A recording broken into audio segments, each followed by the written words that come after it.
Hello everyone, this is Anime Heaven X23, and in today's video I'm going to be showing you guys my review and impression for the Steam port of the original version of Life is Strange, not the remastered version, the regular version that was first released.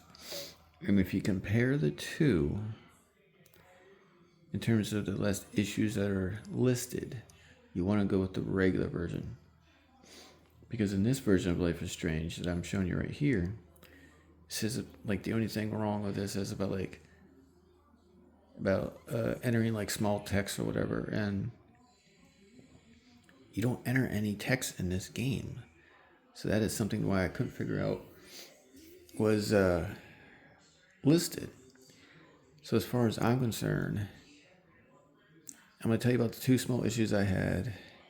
But even with them, I still consider this game verified. So as far as I'm concerned, it's verified. Because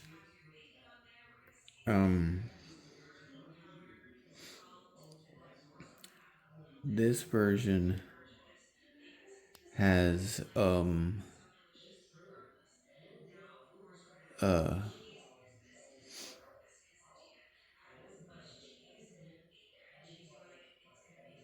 the only two issues I came up with, sorry, had a little brain fart there. The only two issues that I had through my entire playthrough of the game was when you first start the game up, you'll notice the black line around all your character models. And then you go into your options, you go into your graphic settings, and you turn off your anti-aliasing. The moment you turn off your anti-aliasing, bam, fixed. And then the other small issue was every so often when you start talking, there's like a slight delay and then it catches back up to itself. That is it. That is the only two issues with the game at all. Everything else runs flawlessly. There was no crashes. There was no hang-ups. There was no stuttering. There was nothing. I mean, this is a verified version. And as you see, I put in 16 and a half hours because I took my time, because I really love this game and the story. I got all 60 out of 60 achievements. And this is one of the few games back when it released on the Xbox 360 and then PS3 where it really made you, as you're going along through the story, making the decisions you make, and that it made you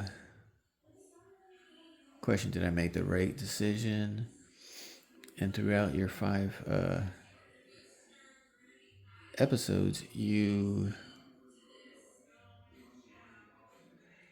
come to realize at the end that there's two choices. There's actually two endings to the game. The first ending is that you can choose. You can choose to save Chloe. And if you save Chloe, the town gets destroyed by it says like it's a tornado, but it's really because it's coming off the water, so it's more of and with how big it is, it's more of like a hurricane. And then the other one you have is you sacrifice Chloe, the town gets saved, and she dies. When I first played on the 360 and stuff, that was the only time where I made both choices, because I wanted to see what was different about the endings. And from the Xbox One version to the remastered version to the PS4 versions, the Switch versions, and now on the Steam version, I have made the same decision I've made every time. With the Xbox 360, the Xbox version, the remastered version, that was 3, PS3, PS4, the remastered version, there's another 3, that's 6. The Switch version is 7, and now this 8. So 8 times I've beaten this game. And 7 of the 8, I made only one choice. and that was I chose to save Chloe and let the town be destroyed. Because I liked Max and Chloe's interaction. I know sometimes it seemed like that Chloe was being selfish, centered, and not appreciative of what Max was doing. But in other instances, you saw where she was appreciative and really was thankful for what Max was doing, and all the times that Max went well above what a great friend would do in saving their life multiple occasions throughout the story. And that's why I got so invested with Chloe and Max that I had to make the decision to save Chloe, so Max wouldn't have gone through that for nothing. Because if you go through all that, save her life like you do, and then at the end decide, I'm going to save the town, that to me doesn't really make much sense. Just my opinion on that. But and when you're playing the game, especially playing this on the Rog Ally, to me the game looks better graphically than the remastered version, and I think the character models still look better playing on here with the enhancements that are actually made with a stronger device. I mean, considering this is as strong as a PS, kind of in between, this is stronger than a base PS4, which is more powerful than a base Xbox One. So I think the quality of graphics you get on this are really good.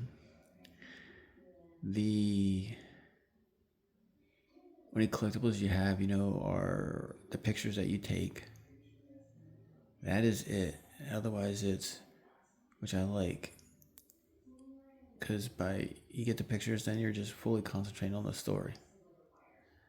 And the way certain interactions, whether it's with Frank, I believe it was in chapter 4, outside his RV at the beach, and again with Frank at the diner, and then with Mr. Jefferson throughout the later episodes, of the multiple scenarios and ways that you can have the story go if you so choose, which I think is pretty cool. And then the way you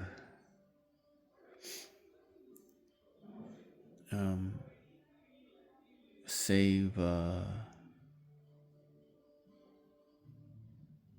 my word, I went blank on her name. Oh crap, sorry guys, I have a little brain fart. But the girl that you save on top of the roof, for some reason I went blank on her name. But you have a choice at the end of episode 2 to save the girl on the top of the high school, of the dormitory for the girls. And the decisions you made up to the end of chapter 2, and then the decisions that you pick through this interaction with her, you can either save her or she'll die. And saving her, I think, is always pretty cool.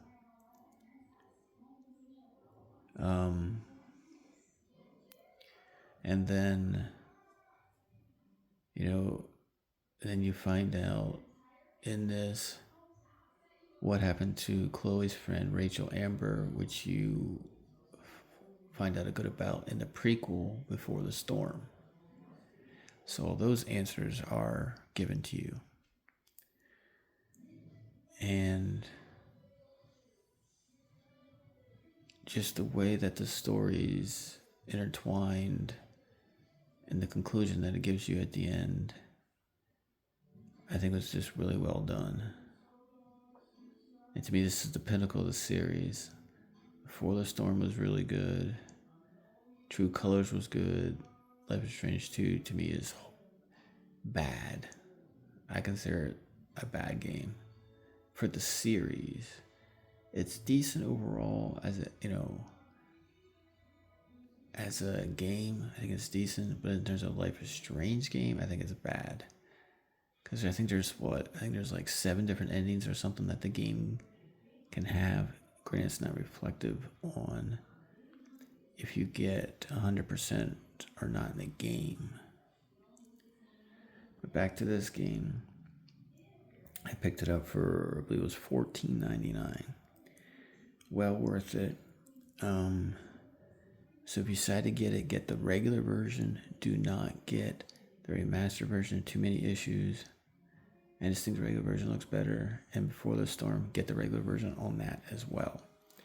That one I will play soon, and I'll let everyone know what my review is of that, how it holds up.